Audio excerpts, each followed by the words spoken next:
So, what are your daily job expectations as a language assistant in Spain? Hey guys, I'm Lindsay and I'm doing a special series on my channel about living, working, and teaching abroad in Spain. And I used to love traveling abroad to Spain. I studied abroad. I think I've taught abroad there like 3 times already. So I just love Spain, but to be honest, I've made a ton of mistakes, and really I'm doing this channel so you guys can learn from those mistakes so you can have an awesome experience, okay? So anyway, if you enjoyed this video, please like, subscribe, share with a friend, find me on Instagram, whatever, my website, and let's get into the video. Now this video is specifically for people doing the North American Language and Cultural Ambassadors Program. This is separate from the Fulbright program. This is separate from BEDA Program or MEDDEAS. There are several different programs that teach English in Spain, but the North American Language and Cultural Ambassadors Program is by far the biggest one. It is organized by the Department of Education of Spain. So, the description on our Carta de Nombramiento, which is a letter that you get in your email that describes your job requirements and things like that, it actually says our job is student linguistic support, okay? So unfortunately, this actually means a lot to a lot of different people, different coordinators, different teachers. Everyone tends to interpret it in their own way. But let's just keep things simple at first. If you're in Madrid, this means working 16 hours a week. Anywhere outside of Madrid, this means working 12 hours. And within those 16 or 12 hours, you might have 2 hours, which are allowed to be like planning hours. Now, some coordinators say, oh, it's 16 plus 2, and actually it's not. If you're doing the Fulbright program, I think it actually is 16 plus 2 extra hours, but people who do the Fulbright program do make extra money and have a lot of other benefits that language assistants don't have, so just side note there. So what are the daily expectations? Generally, every week you're gonna work usually 4 days. You can either pick Monday or Friday off. Generally, you're gonna wanna arrive early to school. I'd say at least 15 to 30 minutes early just to kind of compose yourself if you've been walking half an hour. Now, at every school, it seems that they use the language assistants differently. In some schools, like honestly, you might just be sitting at the teacher's desk half the time while she's teaching the class on some grammar topic. Unfortunately, on the other end of the spectrum, it might also mean that you're teaching the whole class every single time by yourself. Now, we're technically not allowed to teach alone in the classroom. If you are left alone in the classroom, I would definitely let your coordinator know right away that that is not right. Our job is really just to assist the main teacher with oral activities and to explain things, cultural topics about holidays and different things like that from our country. When I worked in Andalusia, I remember collaborating with, 3 or 4 teachers that I worked with, and maybe one day I might share on, what St. Patrick's Day is all about, or Halloween, or Valentine's Day, and how it's celebrated in the United States. You might make a PowerPoint presentation, or you just might talk about it and write some words on the chalkboard. And they actually still use chalkboards in Spain to this day, okay? I actually haven't even seen a whiteboard in Spain. No, actually I take that back. Some places do have whiteboards. But you might have some difficulty finding a marker. You also might be doing pronunciation activities or vocabulary activities.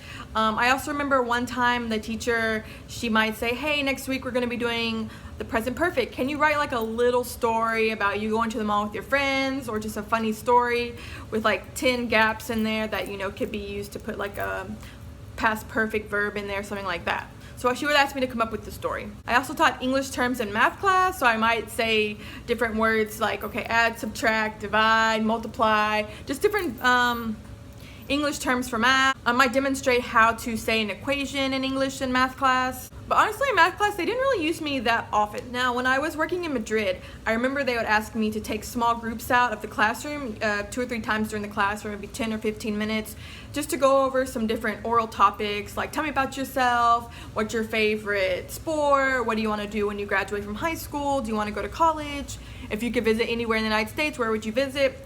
I would just pull them out on like a ongoing basis in just small groups and just assess their English speaking skills. Also in Madrid, my director wanted us to keep like a ongoing notebook of notes of things we noticed in class. She wanted us to always be writing down mistakes that the students made, maybe mistakes that the teacher made, just make observations all the time during class. In Madrid, my director always wanted us to be constantly doing something. To be honest, I really didn't enjoy pulling the kids out in small groups and taking them to other little classrooms for conversation activities. Oftentimes they started acting silly when they were pulled out of the class from their main teacher.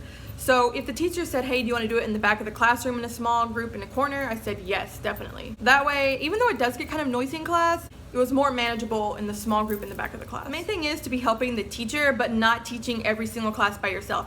You might have some days like before holidays where you might teach the whole time about a holiday, but in general you shouldn't be teaching every class by yourself. Now, this is just a word of warning if you end up in Madrid. In Madrid, there's a special program called Global Classrooms. This program is specifically for Fulbright language teaching assistants. However, it's a really big competition in Madrid, and sometimes they ask language assistants to also teach global classrooms. However, if they give you an option to teach this program or not, I recommend saying no, because it's a lot of work, it can be really stressful, and actually the Fulbright language teaching assistants, they actually have over a month of training to teach this. And at my school, they asked me, oh, do you want to do global classrooms? Actually, they didn't even ask me, they told me. And I said, oh, okay, whatever, I thought I would just be helping the main teacher, right? Wrong. Actually, they put me in charge of global classrooms for my classes. I have no formal training at all for this. Basically, global classrooms is similar to Model UN in the United States, where you're teaching about different nations, you're learning how to debate, speaking skills, writing skills.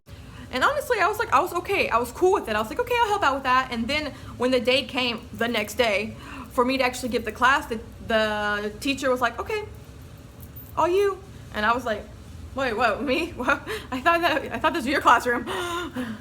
And so then after my first day, I just did like a little PowerPoint on the different parts of the United Nations and 6 different parts of the United Nations. And the next day, my director complained that I didn't do it right or teach it right. And I was like, hey, I'm doing you guys the favor here, okay?